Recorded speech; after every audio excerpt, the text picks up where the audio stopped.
This is called Regeneration, as in Doctor Who regenerating into another character. But that's the nearest to Doctor Who I'll get. Regeneration. The chair I sat in, like a burnished throne, transformed itself back into what once it was. A tree standing in a forest as the world wakes up. A table too morphs into its former state. The floor uprooting itself to stand with its fellows. Books shedding their words, becoming leaves on these trees. My library, now a forest, I at one with the trees. Let's see, where am I now? And this is about a friend of mine who moved to the country. She didn't like it. The silence explodes. She never heard the city floating in its noise, like wallpaper, static, backdrop, there but not there, only to be noticed if the world stopped, its plug pulled out in a sudden suddenness. But here in this country retreat, there is simply no escape. Birds and animals never seem to switch off, dying to get back to the city and the silence of its sound. Ugh. This is called Under the Sky Below the Water.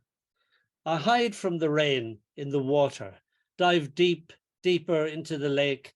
High above me, I watch the rain scribble on the surface, a strange, unknown, indecipherable language. I holding my breath until I could hold it no longer. Come back to the world of sky and birds. Rain searching my face, trying to understand what it is to be human. And this is called I Am Out of Here. Ah, how are you? Smiles that. Is it ready you are or what? If you can just give me a minute or two, I grin.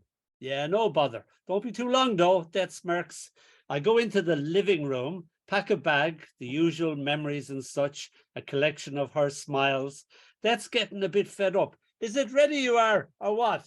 But answer comes there none, for I've snuck out the bathroom window away down the road. I live to live another day. Death curses me, but guffaws at my audacity. Death shouts, don't worry, mate, I'll get you in the end. This is called Moving House. Shh, Uncle shushes me. See that there now? I looked at the house and the house looked back at me. That wee house wasn't there yesterday. Really, said I. Really, he said. I stared at it. No, don't look at it or it might. Uncle never finished what it might. The house, it seemed, terrified of being caught, crept back into its shadows. It crouched by the side of the road as if at any moment it would up sticks and do a runner at great speed. We walked on warily by, careful not to scare it. Let sleeping houses lie by, Uncle warned me. I not being used to countryside, I was blinded with green, so that when Uncle brought me a different way, I was none the wiser. See, what did I tell you? The house had gone. That wee house likes to roam about. And then the next day, and Jesus, wasn't the house back? Uncle kept this up for a week or more, bamboozling my little mind. And for all the summers of me being 3 and 4, I heartily believed in the moving house and its comings and goings. Uncle smiling at my innocent belief in him. Thank you. I like that poem. It's a fooling title as well. I like that. Mikey was always like that. He'd make up any surreal thing going. My Auntie Nellie used to always say, Michael, for God's sake, will you stop filling the child's head with nonsense? Can't you see he believes every word you say?